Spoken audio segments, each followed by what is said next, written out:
Friends, आप सभी का एक बार और स्वागत है हमारे इस YouTube चैनल में। आज की इस वीडियो में हम कक्षा 9वीं के जो व्यावसायिक शिक्षा था उसके प्रश्न क्रमांक 5 से आगे का हल करने वाले हैं। मैंने ऑब्जेक्टिव का वीडियो बना दिया है, तो यदि आपको कहीं से मिल भी गया होगा तो एक बार सिक्योर ज़रूर कर लीजिए वहां जाके मेरे चैनल में, तो आपको और डाउट क्लियर हो जाएगा।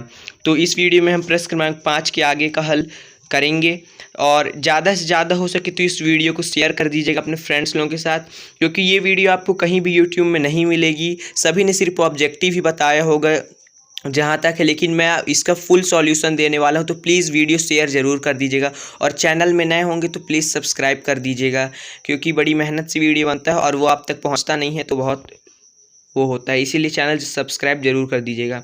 तो जो हमारा लघु त्रिव था वो 5वां से शुरू होता है। जैसे क्वेश्चन था, संचार किसे कहते हैं। तो संचार किसे कहते हैं मैं आपको बता देता हूं और आपकी स्क्रीन में भी दिख रहा होगा, तो आप स्क्रीनशॉट ले लीजिएगा। जैसे संचार हेडिंग डाल लेंगे, फिर लिखेंगे किसी भी सूचना या जानकारी को प्रेषक यानी भेजने वाले के द्वारा प्राप्तकर्ता तक पहुंचाया जाने का जो साधन होता है उसे संचार कहते हैं।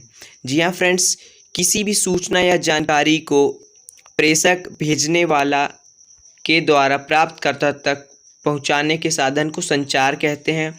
और संचार के बारे में लिखना है तो नीचे आपको और दिख रहा होगा, स्क्रीनशॉट लेके आप विधिवत लिखते रहिएगा और प्लीज़ चैनल सब्सक्राइब कर लीजिए ताकि वीडियो आप तक पहुंचते रहे। तो अब अपने प्रश्न क्रमांक 6 की ओर चलते हैं। जो हमारा प्रश्न क्रमांक 6 था, संचार के स्वरूपी को प्रभावित करने वाले कारक लिखिए। तो चलिए इसको भी मैं बता देता हूँ। जो हमारे प्रश्न क्रमांक 6 का है, आप हेडिंग डालेंगे संचार के स्वरूपों को प्रभावित करने वाले कारक निम्नलिखित हैं। लिखने के बाद पहला पॉइंट है शारीरिक हान भाव, ये हेडिंग होगा पहला। फिर इसके अंदर लिखेंगे आसान हमारे शरीर की भाषा है, का हिस्सा है। आसान हमारे शरीर का हिस्सा है। फिर दूसरा है आवाज़ का लहजा, यानी बातचीत करते समय हमारी आवाज़ का स्वर वास्तव में महत्वपूर्ण है। फिर तीसरा है इशारे। फिर इसके अंदर का लिखेंगे इशारे से हाथ और सिर का मुनमेट होता है, जो यह समझने में मदद करता है कि कोई व्यक्ति क्या कहना चाह रहा है। अब अपने प्रश्न क्रमांक 8 की ओर चलते हैं। स्क्रीनशॉट लेते जाएगा, फिर विधिवत लिखते जाएगा और चैनल जरूर सब्सक्राइब कर लीजिएगा।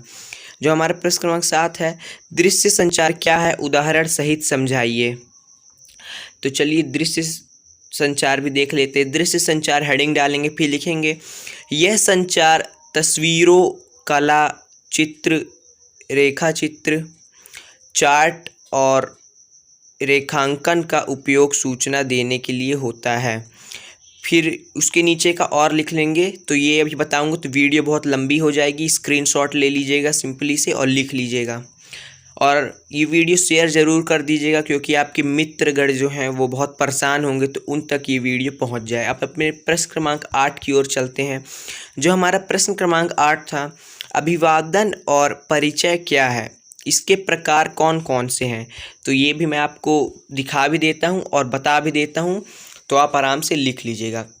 पहला अभिवादन लिखेंगे, फिर अभिवादन के अंदर लिखेंगे अभिवादन मानव संचार की वह क्रिया है या परिचय है जिसमें व्यक्ति एक दूसरे को अपनी उपस्थिति या अवगत कराते हैं और दूसरे की उपस्थिति से अवगत कराते हैं। अक्सर इसमें दूसरे की उपस्थिति को स्वीकारते हैं। तो यही सब हो जाएगा। और प्रकार भी नीचे दिए हैं, जैसे माता पिता, आचार्य, अतिथि, महात्मा आदि। तो ये सब आप स्क्रीनशॉट लेके सिंपली से लिख लीजिएगा, बहुत सिंपल से। अब अपने प्रश्न क्रमांक 9 की ओर चलते हैं, जो था प्रभावी संचार कौन कौन से हैं। इसका उत्तर भी मैं आपको बता देता हूँ। प्रभावी संचार, तो हेडिंग डालेंगे प्रभावी संचार निम्नलिखित हैं।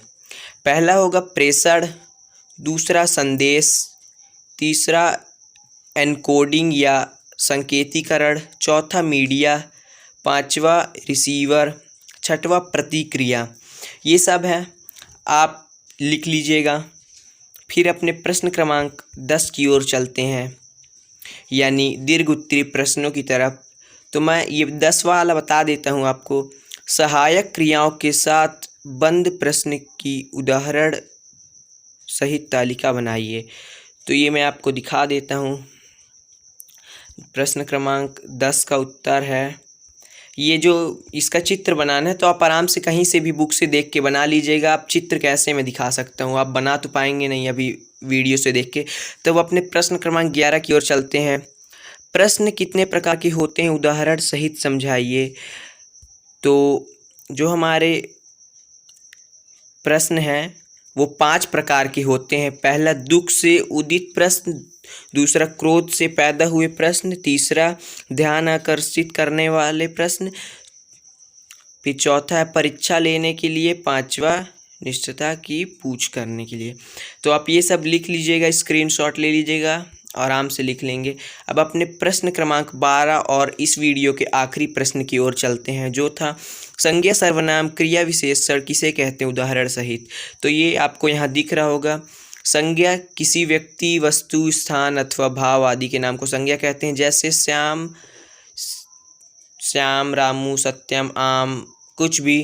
फिर दूसरा सर्वनाम, तो इसकी परिभाषा संज्ञा के स्थान पर जिन शब्दों का प्रयोग किया जाता है उन्हें सर्वनाम कहते हैं।